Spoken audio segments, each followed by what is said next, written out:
Nous allons faire la lecture puisqu'il nous faut gagner du temps pour faire le travail du Seigneur correctement.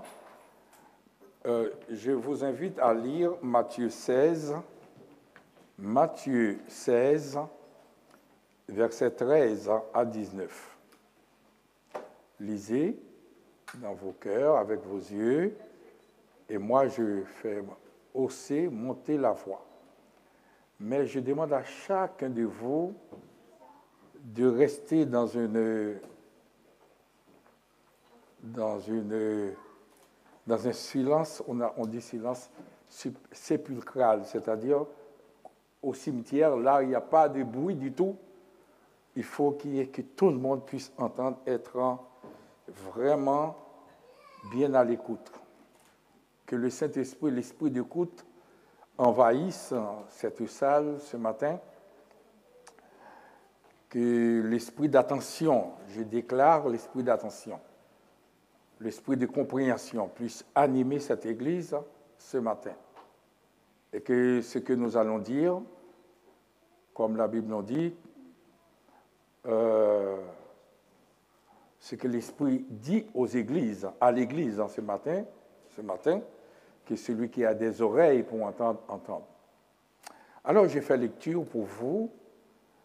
C'est Matthieu 16, versets 13 à 19.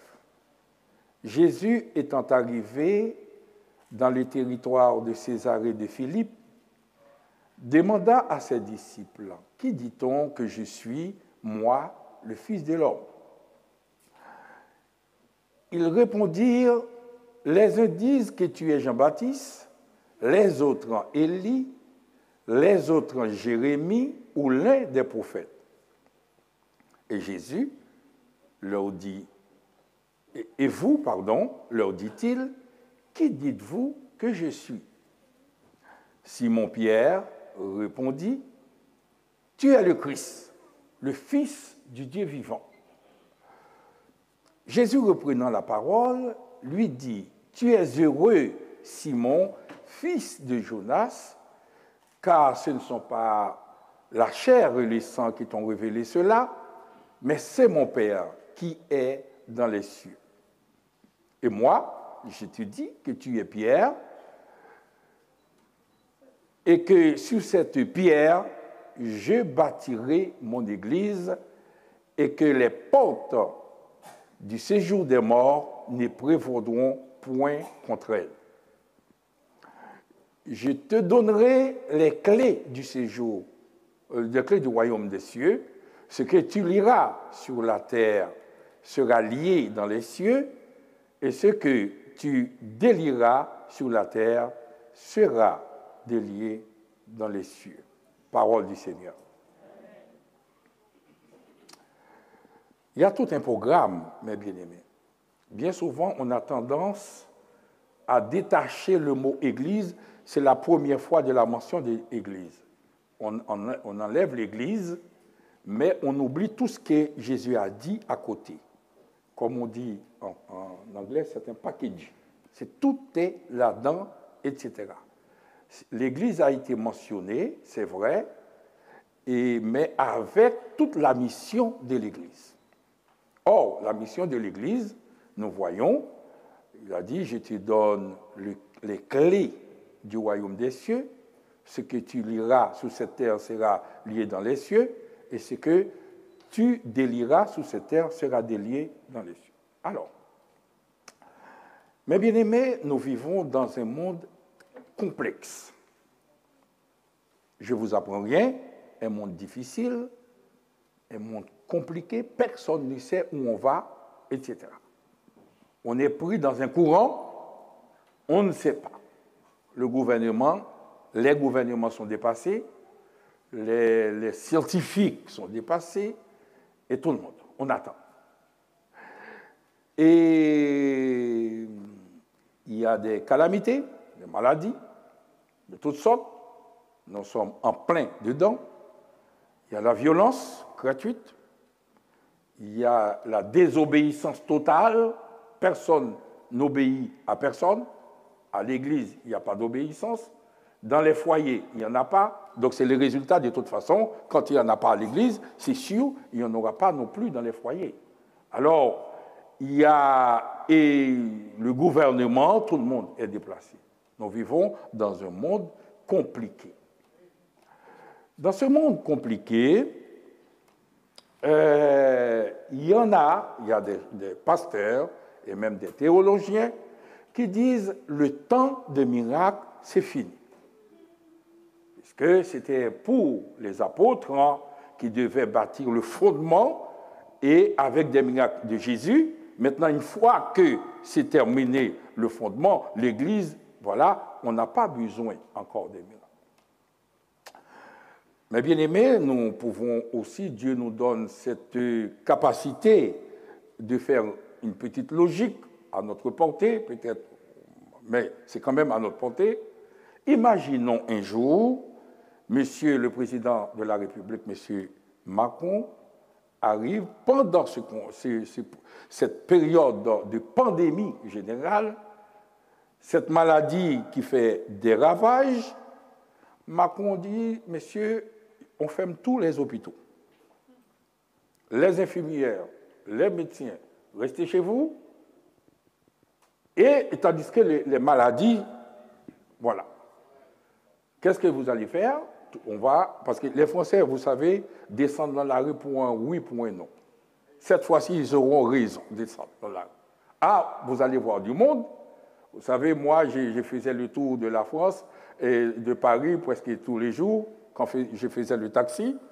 Je vous dis, tous les jours, il y a des manifestations. Il y a des manifestations moins importantes qu'on ne dise pas, il y en a. Un jour, il y a une manifestation qui m'a marqué pour la vie. J'étais dans une rue, je suis coincé, mais heureusement, ils n'étaient pas beaucoup. Et j'étais coincé. J'ai dit, mais pourquoi cette manifestation? Il y a une personne âgée, un petit vieux qui arrive avec sa pancarte. Il dit, nous sommes athées, nous manifestons pour montrer qu'on est athées. Voilà. Parce qu'il ne peut pas rester, voilà, il faut qu'il montre à tout le monde. Nous sommes athées. Voilà, c'est une manifestation. Vous voyez? Maintenant, M. Macron arrive à dire, on ferme les hôpitaux. Mais bien aimé, prenons, c'est la même logique. Si maintenant, je viens de faire quelques descriptions très sommaires de ce qui se passe, de la situation. Maintenant, ce Dieu qui arrive, qui nous a créés à son image, le Dieu miséricordieux, riche en bonté et en grâce, le Dieu qui nous a dit, si votre Père vous demande du pain, vous n'allez jamais donner une pierre à la place. Le Dieu qui nous dit maintenant, si votre Père vous demande du poisson, vous ne donnerez jamais un serpent à la place. Le Dieu qui a dit, à combien plus forte raison, moi l'Éternel des armées. Alors maintenant, mes bien-aimés, s'il y a un moment où le temps de miracle doit être à l'œuvre, c'est ce moment-là, parce que plus il y a les maladies, parce qu'à ce moment-là, Dieu aurait pu enlever aussi toutes les misères du monde, les maladies, etc., les problèmes qui arrivent. Bon, s'il n'y a pas de maladie, et pourquoi les miracles? Mais c'est le moment où les choses vont aussi mal, et Dieu enlève toute délivrance, tout miracle. Non, moi, on confesse, on n'y croit pas, voilà, et on dit que le temps des miracles, c'est maintenant, est à l'œuvre, mes bien-aimés. Or, qu'est-ce qui se passe? Maintenant, il faut qu'il y ait des personnes qui soient capables, qui soient en mesure maintenant, des personnes consacrées, des personnes qui sont entre les mains du Seigneur, pour faire éclater ce que Dieu a promis, tout simplement. Mais Dieu est le même hier, aujourd'hui, éternellement. Dieu ne change pas. Les délivrances, il y a délivrance. Les morts doivent être ressuscités, les aveugles doivent voir, les boiteux doivent marcher au nom de Jésus, parce qu'il y en a encore. Alléluia. Or, Jésus a cité pour la première fois, a fait mention de l'Église, mais il a dit aussi, dans cette mention, il n'a pas dit seulement « je bâtirai mon Église », c'est tout. Il a donné tout toute la mission de l'Église en même temps. Or, ce que nous faisons, c'est d'extraire seulement l'Église et laisser tout ce qui marche avec l'Église pendant la mission de l'Église sur cette terre. C'est ce que nous allons voir, essayer peut-être dans 2 messages, mais nous allons voir. Alors, Jésus étant arrivé dans les territoires de César et de Philippe, demanda à ses disciples, qui dit-on que je suis, moi, le Fils de l'homme? Ah! On dit, qui dit-on? Oh lolo. Tous les disciples. Il y a quelqu'un qui a dit, tu es Jean-Baptiste. On a dit. On dit, c'était depuis longtemps, mes bien-aimés. On a dit Jean-Baptiste. L'autre, Élie. L'autre, Jérémie. L'autre, ou l'un des prophètes. Mais les disciples étaient chacun était en train de dire quelque chose. On a dit. Vous savez, mes bien-aimés,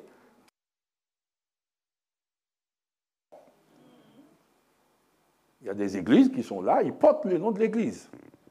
Mais il y a une sorte de pauvreté à tous les niveaux. Mais qui portent le nom de l'église.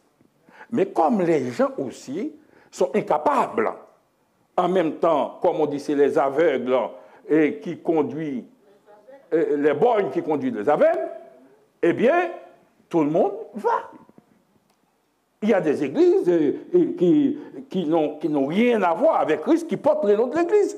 Là, maintenant, si c'est pendant le temps de l'église, mais les gens disent que tu es Jean-Baptiste, il y a une église Jean-Baptiste.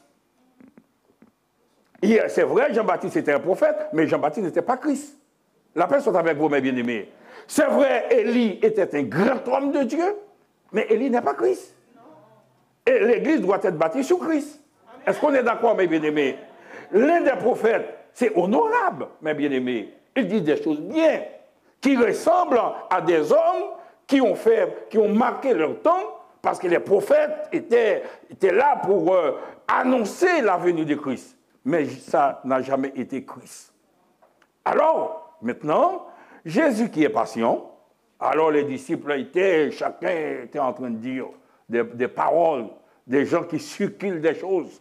Il y a des venins mortels qui détruisent l'Église, des paroles, on dit. On dit maintenant, c'est on dit. Voilà, c'est plus Jésus maintenant. Parce qu'on croit à on dit. On souffle un vent, et puis tout le monde. Et puis, Jésus patient, attends, vous savez, Jésus n'est jamais pressé. Il parle, on dit. Il n'était pas trop méchant, les disciples, hein, parce qu'il y a des on dit qui n'ont pas osé peut-être dire.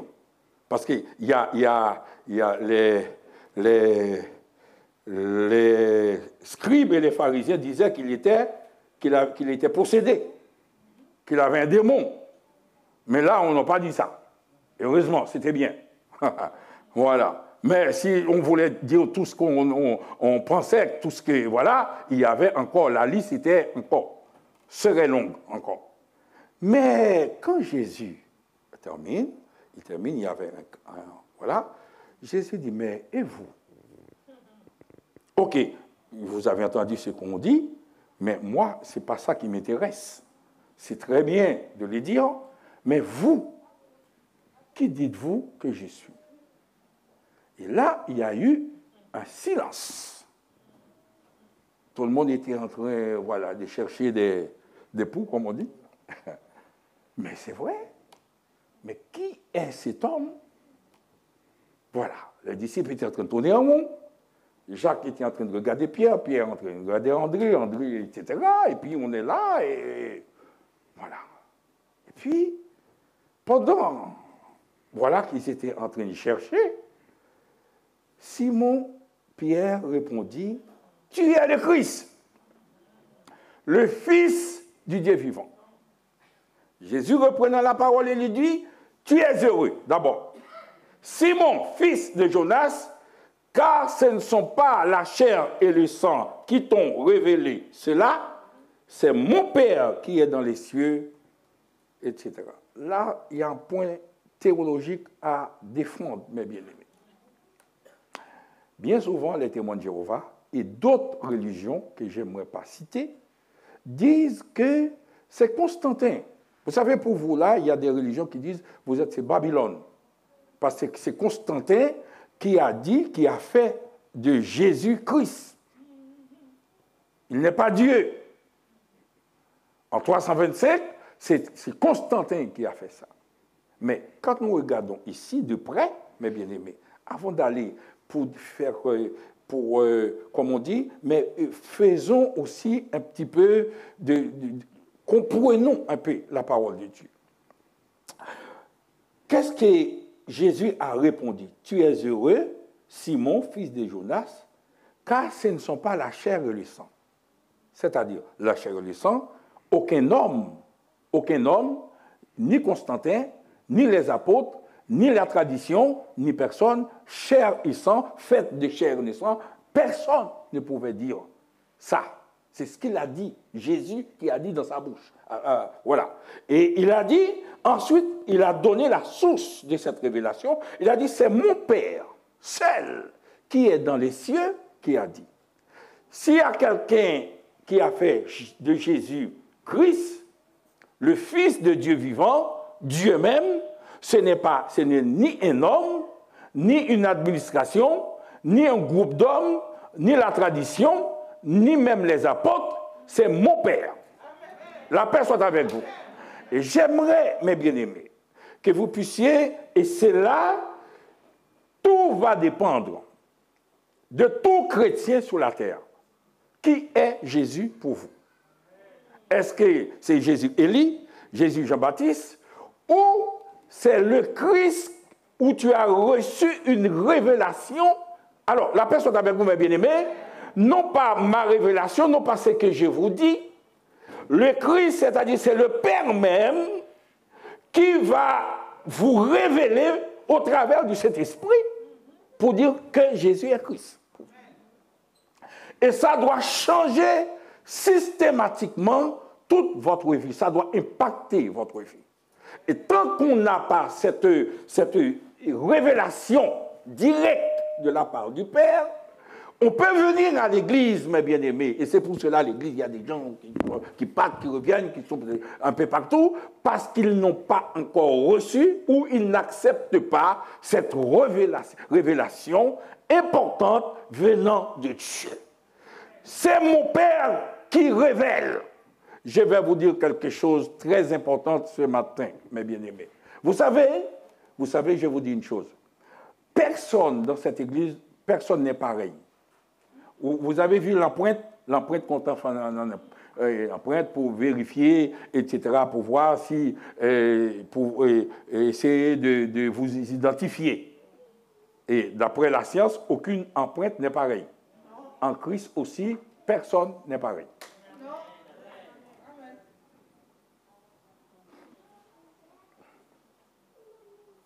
Chaque personne a une dimension de révélation de Dieu.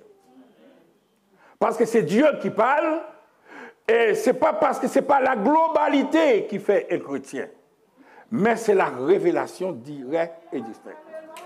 Ça veut dire quoi? Amen, amen, amen, alléluia. Ça veut dire quoi, mes bien-aimés? Et c'est pour cela, dans l'Église, il y a des gens qui foncent tête baissée pour la gloire de Dieu, qui n'arrivent même pas à dormir, qui rêvent, qui a des gens qui ont des grandes visions, des révélations. Mais il y a des gens qui viennent, qui se contentent de s'asseoir ici. Ça ne veut pas dire qu'ils ne sont pas sauvés, mais ça veut dire tout simplement ils ont reçu une révélation, mais une révélation, ils gardent tout simplement, ça suffit. Et tandis que d'autres ont reçu des grandes. Je vais donner un exemple biblique là-dessus. Prenons par exemple Matthieu 17. Matthieu 17. Matthieu 17, avant d'entrer dans les choses, parce qu'il faut faire un petit peu, comme vous me connaissez bien, j'aime expliquer bien, faire comprendre, pour ne pas tout de suite. Alors, Matthieu 17, versets 1 à 5. 6 jours après, Jésus prit avec lui Jacques, Jean Jésus prit avec lui Pierre, Jacques, Jean et Jean son frère. Vous regardez? il y a 12 disciples, mes bien-aimés, il y a 12 disciples. Dans les 12 disciples, entre nous, il y a des disciples, vous ne pouvez pas citer. On les jamais entendus. Ça ne veut pas dire qu'ils ne sont pas sauvés, puisque dans l'Apocalypse, on va parler des 12 portes qui correspondent aux 12 disciples et aux 12 apôtres. Ça, on ne remet pas en question. Mais dans les disciples, dans les 12 disciples, on connaît 3, sinon 4. Pierre, toujours, Jacques et Jean, et puis Matthieu qui était apôtre parce qu'il a écrit. Mais les autres, ils sont là. Est-ce qu'on est d'accord, mes bien-aimés? OK. Voilà qu'est-ce que Jésus a fait. Et il les conduisit à l'écart sur une haute montagne. Ça, c'est une nouvelle dimension, mes bien-aimés. C'est-à-dire qu'il y a des gens, les autres sont restés dans la plaine, dans la foule, parce qu'il y a plusieurs types. Je parle de la révélation. Il y a des révélations. On a reçu une révélation pour chanter, etc. Mais on ne peut pas aller trop loin. On ne veut pas aller trop loin. On n'est pas prêt à payer le prix pour aller trop loin, etc. Et puis ça reste entre nous.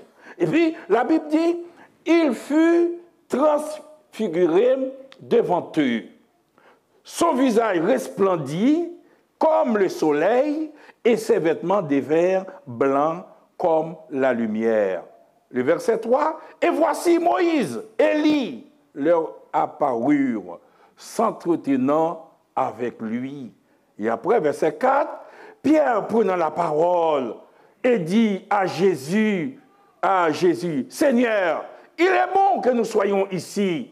Si tu le veux, je dresserai ici 3 tentes, une pour toi, une pour Moïse, une pour Élie. Et le verset 5, comme il parlait encore, une nuée lumineuse les couvrit, et voici une voix fit entendre de la nuée ces paroles, celui-ci est mon fils bien-aimé, en qui j'ai mis toute mon affection, écoutez-le, parole du Seigneur. On n'est pas compte? Élie, c'est un grand prophète dominant. Oh, mais je n'ai pas de temps, mes bien-aimés. La fois dernière, et ce n'est pas la fois dernière, dans cette semaine, il y avait Messi, le footballeur.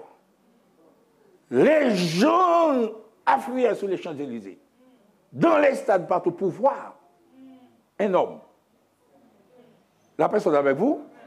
Maintenant, à cause de cette communion, de cette richesse révélation, de ce contact, de cette constance dans la parole, Jésus va faire voir aux 3 disciples des choses extraordinaires. Plus que Messie, Élie, tout le monde entendait parler Élie, c'était des siècles avant.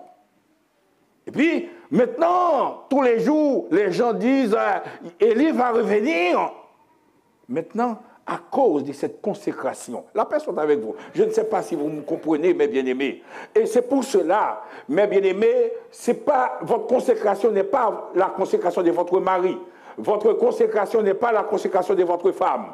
Votre consécration n'est pas la consécration de votre ami. Votre consécration n'est pas la consécration même du pasteur. La personne avec vous, mes bien-aimés. Maintenant, Élie et Pierre, Jean et Jacques vont voir des choses exceptionnelles. Personne n'a vu et personne ne verra. Parce que, tout simplement, il y a une consécration, mes bien-aimés. Il y a une révélation. Il y a une vision, mes bien-aimés. Or, ce matin, quelle est votre vision en Christ? Pourquoi vous êtes là? Qu'est-ce que vous venez de faire? Est-ce que c'est parce que il y a beaucoup de parce que, sauf le parce que de Jésus.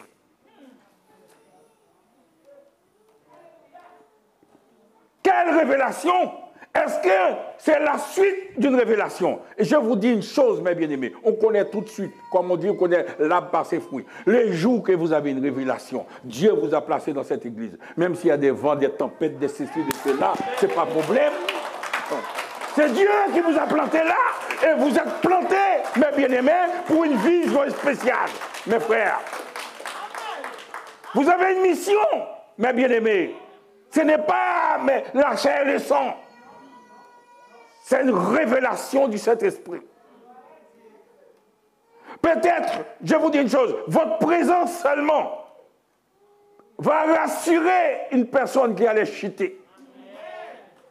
Votre prière peut tenir un gène qui allait abandonner complètement. Dieu vous a placé, il vous a donné une vision, une révélation. Et c'est ce qu'il a dit à Pierre aujourd'hui. Tu es Pierre, sur cette pierre je bâtirai mon église. Ce n'est pas la chair et le sang. Ce n'est pas un homme qui t'a fait ça. Et les jours où l'église comprend le sens de son appel, est-ce qu'il a comme ça ou est-ce qu'il a réellement, il a une vision pour Dieu? Et vous allez voir, ça va changer complètement.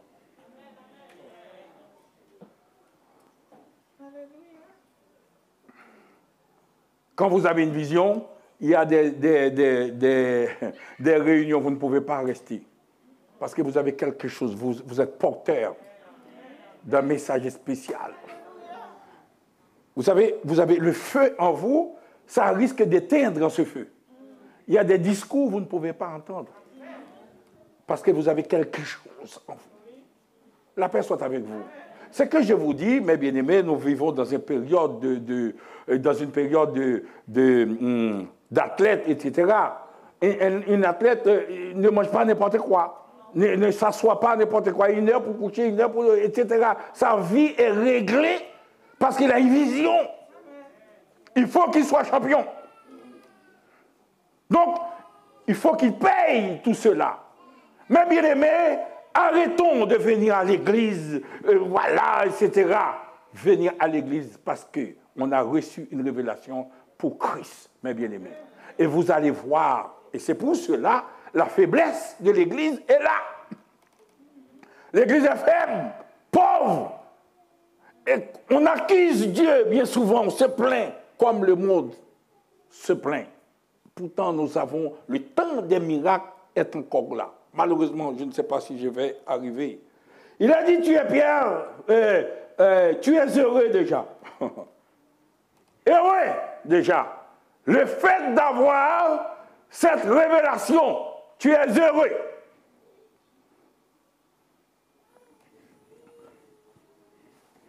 Car ce ne sont pas la chair et le sang qui t'ont révélé cela, c'est mon Père qui est dans les cieux.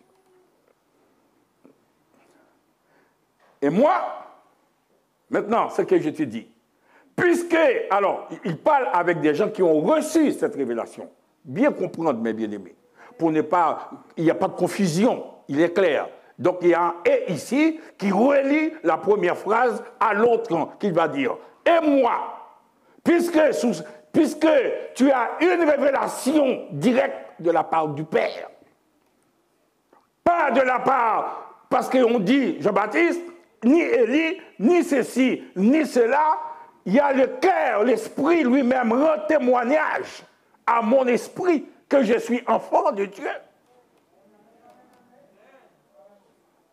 Maintenant, sur cette révélation que tu as faite aujourd'hui, voilà ce que j'ai dit, moi, Jésus. Alléluia. Et moi, je te dis, tu es Pierre, sur cette pierre, j'ai bâtirai mon église. Je bâtirai mon église sur qui est Christ. Ce qui est Christ est pour toi. Désormais, chaque personne qui va entrer dans l'église doit avoir, je répète, une révélation de qui est Christ. Parce que l'église est bâtie sur cela. Est-ce qu'on est d'accord, mes bien-aimés? Est-ce que vous êtes d'accord? L'église est bâtie sur cette révélation, puisque maintenant, tout dépend de cette révélation. Je te dis, c'est pour cela, Jésus ne pouvait pas dire tout de suite, citer le nom de l'église. Il ne pouvait pas. Il pouvait citer le nom de l'église après cette révélation. Mais avant, non. Il ne pouvait pas dire quand les uns disaient que tu es Jean-Baptiste, tu es Élie, des apôtres, des prophètes, il n'a pas dit tu es Pierre, parce que ce n'était pas ça. La révélation et le nom de l'Église est cité à partir du moment où tu es Christ, et sous cette pierre, j'ai bâtirai mon Église. Maintenant, il va continuer, il va dire les portes du séjour des morts ne prévaudront point contre elle. La personne avec vous? Je reprends les portes du séjour des morts ne prévaudront point contre elle. C'est en même temps, le jour même, à l'heure même que Jésus prononçait, qui dites-vous que je suis? Il a dit ça aussi en même temps. C'est-à-dire c'est un ensemble. Est-ce qu'on est d'accord? Oh, est-ce que vous m'écoutez, mes bien-aimés? Je suis là pour donner l'essence de la parole, pour sortir avec, ce n'est pas une tête bien pleine, mais une tête bien faite, pour la gloire de Dieu. Les portes du séjour des morts ne prévaudront point contre elle. Soit Jésus est Dieu, soit il n'est pas Dieu, et c'est pour cela qu'il était important qu'il y ait cette révélation, qu'il reconnaisse qu'il est le Christ, le Fils du Dieu.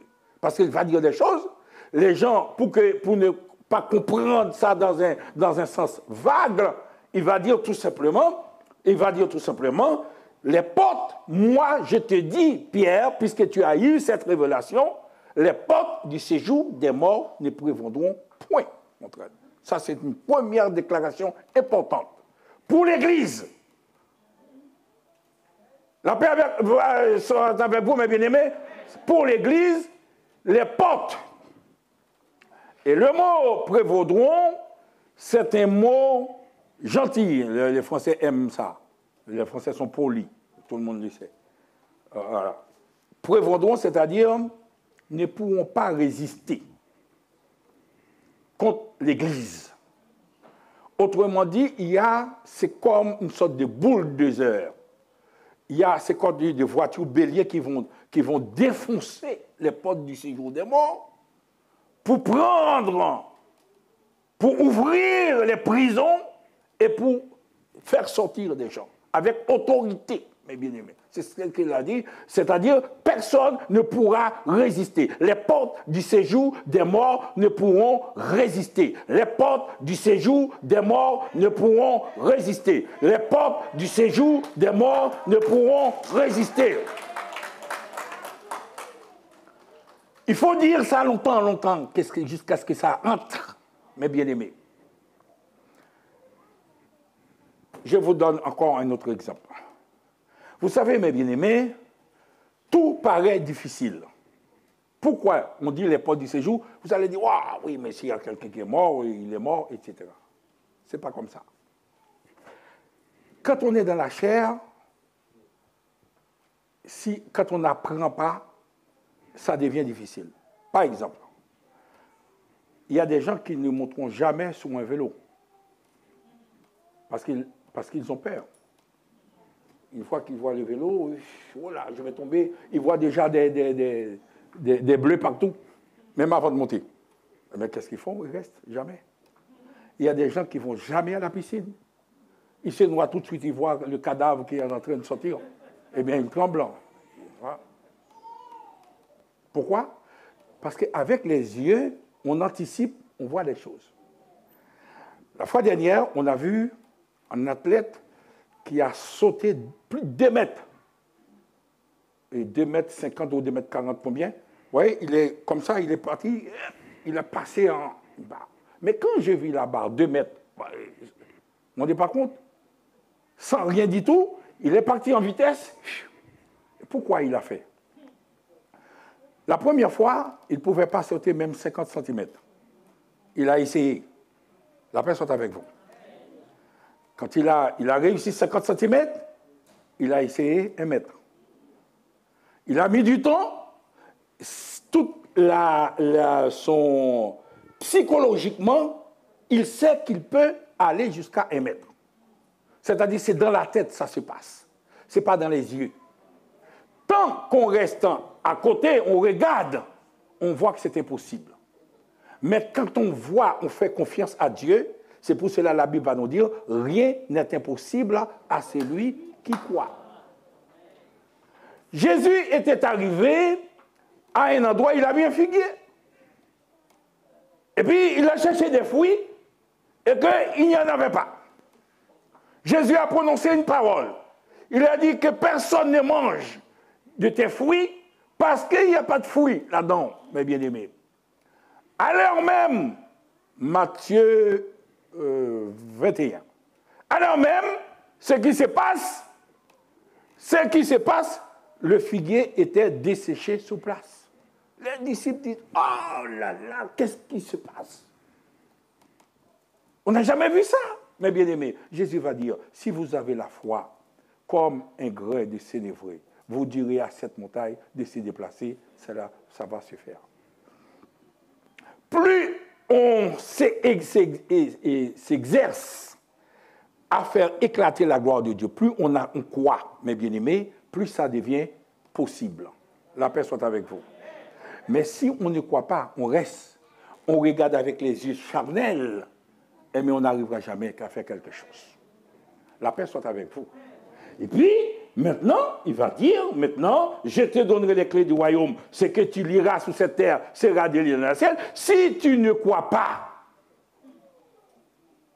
si tu dis ça, c'est pour Ethel, ça, c'est pour la télévision, ça, c'est pour les réseaux sociaux, ça, c'est pour j'ai vu, j'ai entendu une fois. Ça, mais on n'arrivera jamais. Mais si on croit sur parole, la paix soit avec vous. La paix soit avec vous, mes bien-aimés. Eh bien, c'est ce qui va se passer dans ma vie et dans votre vie. Il nous faut des enseignements, mes bien-aimés. On vient à l'église comme l'église catholique parce que le fait de venir à l'église. Mais à l'église, on vient pour faire une démonstration de la puissance de Dieu. On vient pour montrer, pour approuver la parole de Dieu. On vient pour dire que oui, je crois que Jésus est le même hier, aujourd'hui, éternellement. Alléluia, mes bien-aimés. Ce que Jésus a fait avec les disciples, moi aussi, je peux le faire au nom de Jésus. Pierre était dans la barque. Jésus a dit à Pierre, eh bien, Pierre a dit, si c'est toi, Seigneur, permets que j'aille te rencontrer. D'ici, Jésus a dit, viens. Est-ce que Pierre n'a pas marché? Il a marché, il a fait un pas, il a fait deux pas, il a fait, voilà, jusqu'à ce que, voilà, mais il a fait la démonstration que rien n'était possible. Mais bien aimé, je vous dis une chose. Il faut fermer, comme on a dit la fois dernière, certaines portes. Il faut lier certaines maladies. Il faut lier certains handicaps dans votre vie. Il faut lier, mes bien-aimés, les choses qui nous paralysent la vie. Il faut lier les blocages de la vie. Il faut lier trop de chômage dans la vie. Il faut lier, mes bien-aimés, les enfants, mes bien-aimés, qui sont... Je vous dis une chose, mes bien-aimés. Il y a souvent, on blâme les enfants, on blâme les jeunes. Mais il faut se rappeler, ils sont encore jeunes. De même qu'ils sont jeunes physiquement, mais ils sont jeunes aussi spirituellement. La paix soit avec vous. Ils doivent vivre sous votre couverture. Et c'est pour cela notre manque de foi influence des fois nos jeunes. La paix soit avec vous, mes bien-aimés. Et c'est pour cela, mes bien-aimés, c'est pour cela. Donc, nous devons, comme nous disons bien souvent, entrer dans les camps de l'ennemi. Arracher nos enfants, arracher nos santé, arracher nos vies, arracher tout ce qu'il a brisé, arracher nos échecs, arracher nos tout ce qui nous paralyse, arracher, mes bien-aimés, les mauvaises pensées, les doutes, les insomnies, au nom de Jésus. Parce qu'on a le pouvoir. Le corps que Dieu nous donne, c'est le temple du Saint-Esprit. Il faut confesser sur votre corps. Seigneur, il y a une maladie qui rentre, mais moi je confesse au nom de Jésus que mon corps est le temple du Saint-Esprit. Je confesse au nom de Jésus. Plus la maladie fait rage, plus il faut confesser au nom de Jésus. Confesser au nom de Jésus. Alléluia. Alléluia. Les enfants qui partent, Seigneur, je confesse que l'enfant va revenir au nom de Jésus. Oh, alléluia. Parce que la Bible nous dit, l'enfant prodigue, le père chaque matin, il prenait la direction pour voir si son enfant arrive. Au nom de Jésus, par la foi, il savait que tôt ou tard, l'enfant va revenir. Alléluia. C'est la parole du Seigneur, mes bien-aimés. C'est la parole du Seigneur. Mettons cette parole en pratique. Au départ, quand vous avez mal, Satan va faire en sorte que le mal, puisque vous priez, le diable va dire, mais ok, moi maintenant je vais doubler la souffrance. Vous savez qu'est-ce qu'il faut faire? Il faut doubler aussi la foi. Amen. Au nom de Jésus. Parce que Jésus a donné la victoire. La paix soit avec vous, mes bien-aimés. Jésus a donné la victoire au nom de Jésus. Et c'est ça, mes bien-aimés, les disciples prenaient la parole de Jésus au mot. Nous prenons la parole de Jésus comme des choses, comme un journal. Ah, il s'est passé comme ça. Et cette parole, mes bien-aimés, Jésus n'avait pas besoin de faire des miracles. Parce qu'il a déjà chassé les démons. Est-ce qu'on est d'accord, mes bien-aimés? Il a déjà fait des miracles. Il a déjà chassé les démons déjà là-haut. Et pourquoi vient-il ici pour chasser encore les démons? Non, il le fait déjà. Il le fait pour vous et pour moi. Est-ce qu'on est d'accord? Je vais lire un dernier passage avant de terminer. Luc 10. Luc 10. Je vais m'arrêter là avec Luc 10. Luc 10, 17 à 21. Les 70 revinrent avec joie, disant, Seigneur, les démons même nous sont soumis en ton nom. Alléluia, gloire à Dieu. Voilà la démonstration, mes bien-aimés. Jésus a dit, tu es pierre, sur cette pierre je bâtirai mon église, les portes du séjour des morts, ce que tu liras sur cette terre sera délié. Jésus a envoyé 70 maintenant pour faire la démonstration de ce qu'il a dit. Il y a la théorie, il a dit, maintenant il envoie 70 disciples. Aujourd'hui, les 70 disciples représentent l'Église, représentent vous et moi. C'est la même époque, c'est la même génération, mais bien aimés, il n'y a pas d'autres. Voilà, on peut dire on est contemporain des disciples. C'est après la mort, donc on commence à compter après la mort de Jésus, après la résurrection, après la naissance de Christ. C'est-à-dire c'est la même époque. Jésus leur dit, les disciples étaient venus, qu'est-ce qu'ils ont dit? Seigneur, les démons nous sont soumis. On reprend le verset 17. Reprend. Voilà. Les 70 revinrent avec joie. C'est bien. En disant, Seigneur, les démons même nous sont soumis en ton nom. Les disciples étaient contents. Mais Jésus va dire quelque chose. Je voyais Satan tomber du ciel. Qu'est-ce que ça veut dire, mes bien-aimés? Il y a deux choses qui sont passées en même temps. La première chose, Jésus avait dit, ce que tu liras sur cette terre sera lié dans les cieux. Est-ce qu'on est d'accord? Vous me suivez, mes bien-aimés? S'il vous plaît, seulement je vais terminer avec ça. Alors, je reprends. Ce que tu liras sur cette terre sera lié dans les cieux. Est-ce qu'on est d'accord? Or, les disciples sont arrivés, ils ont dit qu'on a vu sur cette terre, les démons nous sont soumis. Vous me suivez, mes bien-aimés? C'est ce que les disciples pouvaient voir avec leurs yeux charnels. Mais Jésus va dire aux disciples, c'est pas que ça, puisque j'ai dit que quand vous liez quelque chose sur cette terre, moi aussi je fais un travail là-haut, voilà ce que je vois, ce que j'ai vu que vous ne voyez pas. Maintenant, pendant que vous liez sur cette terre, moi aussi je lis Satan là-haut. La personne avec vous, mes bien-aimés, je voyais Satan tomber du ciel comme un éclair. Des cabesses. Parce que les esprits, les démons, sont des petits chefs qui sont envoyés par des esprits méchants qui sont dans les lieux célestes. Or, si Jésus détruit ou bien paralyse ces démons, et non pas paralyser le chef qui est là-haut, il y aura toujours des démons. Donc, il faut qu'il paralyse. C'est pour cela que quand vous faites une prière, quand vous déliez quelqu'un, en même temps, Jésus fait un travail, mes bien-aimés. La paix soit avec vous, mes bien-aimés.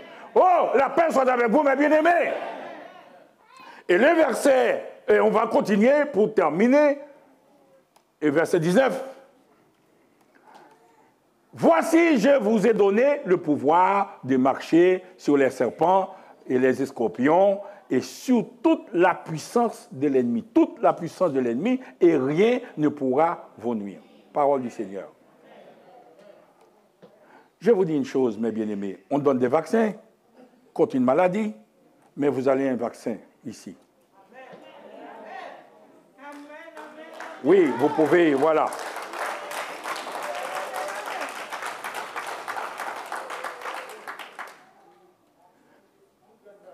Vous croyez à la réussite, quand vous avez mal à la tête, on vous dit de prendre un Doliprane, tout de suite, vous prenez Doliprane. Mais aujourd'hui, c'est que, voilà ce que, c'est pas un homme qui vous a dit de prendre ça, c'est Jésus qui vous a dit. Je vous ai donné le pouvoir. On reprend le verset 19, s'il vous plaît. Reprends le verset 19. Je vous ai donné le pouvoir de marcher sur les serpents, sur les scorpions et sur toute la puissance de l'ennemi. Et rien ne pourra. Moi, je le crois, je le confesse au nom de Jésus.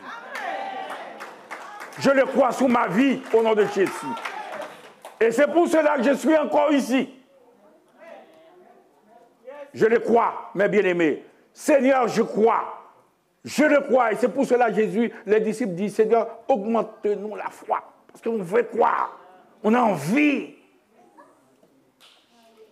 On voit trop des choses. Voilà l'antidote que vous avez. Voilà le vaccin que vous avez. Et je vous dis, ce vaccin est efficace. Il est plus efficace que tous les vaccins qui se trouvent sur cette terre. C'est la parole de Dieu, mes bien-aimés. Le ciel passera et tout ce qu'il renferme, mais la parole de Dieu. La parole de Dieu est vivante. La parole de Dieu est efficace. Plus efficace qu'une épée à deux tranchants. Si vous mettez cette parole en pratique ce matin au nom de Jésus, non pas à nous, ne regardez pas sous ce que, mais faites confiance à Dieu tout simplement. Seigneur, tu m'as dit ça, je fais comme ça au nom de Jésus. Alléluia. Les trois, Pierre et Jean qui étaient descendus, troisième jour, après le fusion du Saint-Esprit, acte 3, il a dit à l'homme seulement, lève-toi, prends ton lit et marche. L'homme s'est dit, puisqu'il a cru tout simplement, on n'a pas regardé, bon, tu te rappelles, qu'est-ce qui s'est passé, tout ça. L'homme n'a pas besoin de savoir, mais il croit, tout simplement. L'homme a pris son lit, il a ramassé, puisque c'est la parole de Dieu. On lui a dit de prendre son lit, il a pris son lit. Il a dit, maintenant, prends ton lit, et cet homme était entré, voilà. Il a dit, bon, mais tu marches. Et cet homme, il a fait un petit pas. Voilà, quand il a vu. Alors, il a regardé, il a dit, ah, j'ai jamais vu ce pas, parce que à chaque fois qu'on me met quelque part, c'est des gens qui me ramassent. Maintenant, je peux faire un pas. Il m'a dit, puisque l'homme m'a dit de marcher, il fait un deuxième pas. La personne avec vous, mes bien-aimés, le premier pied était ferme, la première jambe était ferme. Il a dit, moi, je vais essayer l'autre pouvoir. Il a essayé, il a pris la parole de Dieu au mot. Oh, est-ce que vous m'écoutez, mes bien-aimés? Il a pris ce que l'homme a dit tout simplement. Il a fait un premier pas, il a fait un deuxième pas, il a fait un troisième pas, et puis il est sauté, il est en train de sauter. Alléluia! Il est en train de sauter. Maintenant, pour rendre gloire au Père, au Fils et au Saint-Esprit. C'est la démonstration de la parole de Dieu. Donc ne regardez pas vous-même. Prenez ce médicament efficace. La parole de Dieu. Dieu dit, cela doit se faire au nom de Jésus. Et c'est pour cela que la Bible va nous dire qu'il te soit fait selon ta foi. Voici, je vous ai donné le pouvoir et rien ne pourra nous nuire au nom de Jésus. Oh, mes bien-aimés, et faites chez vous la démonstration de la parole de Dieu. C'est pas la peine, telle église, oh, il y a une adoration. Oui, c'est bien l'adoration. Mais vous pouvez vous défouler dans une adoration. Mais vous pouvez Et arrivé à l'église, à la maison, vous êtes en train de pleurer. Le diable va dire, mais dansez, je t'attends là-bas. Tu n'as jamais vu un enfant qui fait des bêtises, tu ne veux pas gronder devant les gens, tu vas dire, ok, à la maison, on va voir ça. Le diable va dire, ok, bon, danse. Moi, tu vas payer à la maison, tu vas voir. Et puis c'est tout. Parce que tu tournes, que l'enfant tourne à droite, à gauche, il faut qu'il rentre à la maison. Et le diable attend. Ça ne sert à rien, mes bien-aimés. Nous vivons dans un monde où Dieu emploie sa grâce, sa puissance, la pluie de l'arrière-saison. Dieu veut arroser son Église parce qu'il dit que les déserts fleurissent, que les lieux secs reverdissent et portent des fruits nouveaux. Il y a des cœurs, des gens qui sont dans la tourmente, dans la souffrance. Là. Il y a trop de souffrance dans ce monde. Dieu n'est pas un Dieu pour faire, comme je vous ai dit, eh bien, il cache les bénédictions, et tandis que le monde est en train de gémir maintenant sous l'empire du diable. Et alléluia! Il faut, mes bien-aimés, que nous soyons, oui, bien équipés au nom de Jésus. Au nom de Jésus, il faut que nous soyons équipés, mes bien-aimés. Non pas pour faire voir, mais qu'il y a des gens, des porteurs de messages de Dieu, des gens qui encaissent l'évangile, mes bien-aimés. Quand il arrive quelque part, Jésus était arrivé dans une synagogue, il a vu... il y avait un esprit démon qui était là. L'esprit a vu seulement Jésus, il était dérangé, il était en difficulté. Il a dit, qu'est-ce qui se passe entre nous, fils de Dieu? Est-ce que tu es venu avant le temps? Je ne me sens pas en sécurité. Ta présence, oh mes bien-aimés, Satan se sent en sécurité. Satan s'installe sans s'inquiéter de rien. Et tandis que nous avons la puissance du sang de Christ. Et au nom de Jésus, nous soufflons sur vous cette puissance. Allez, faites de toutes les nations des disciples. Voici les signes qui accompagneront ceux qui ont cru. En mon nom, ils chasseront les démons au nom de Jésus.